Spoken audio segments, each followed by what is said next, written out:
राष्ट्रीय नागरी आरोग्य अभियानांतर्गत कोल्हापूर महानगरपालिकेच्या वतीनं 20 एप्रिल ते 26 एप्रिल या दरम्यान राष्ट्रीय वंध्यत्व जागरूकता सप्ताह साजरा केला जातोय।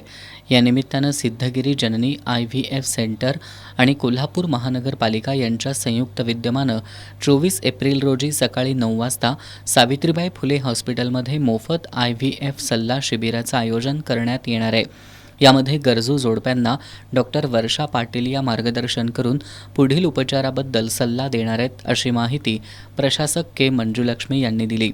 भारत जगातील सर्वाधिक लोकसंख्येचा देश असला तरी भारताचा प्रजनन दर सातत्यानं घसरत आहे। भारताचा 1950 मध्ये प्रजनन दर 6.18 होता, तर 2021 मध्ये 1.9 पर्यंत घसरण झाली आहे। सध्या 10 ते 15% जोडप्यांना वंध्यत्वाची समस्या भेडसावतीये। यावर जनजागृती, योग्य सल्ला आणि उपचारांची गरज आहे। यासाठी हा संयुक्त उपक्रम राबवत असल्याची माहिती के मंजुलक्ष्मी यांनी दिली। डॉक्टर वर्षा पाटील यांनी वंध्यत्वाविषयी सविस्तर माहिती दिली।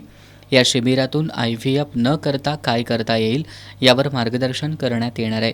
यासह IVFच्या अगोदर करण्यात येणाऱ्या IUI यासाठी लागणाऱ्या चाचण्या या सवलतीच्या दरात उपलब्ध करून देण्यात येणार असल्याची माहिती त्यांनी दिली आहे। याशिवाय दर गुरुवारी सावित्रीबाई फुले हॉस्पिटलमध्ये सकाळी 10 ते दुपारी 4 या वेळेत कायमस्वरूपी तपासणी शिबिर घेण्यात येणार असल्याची माहिती डॉक्टर वर्षा पाटील यांनी दिली।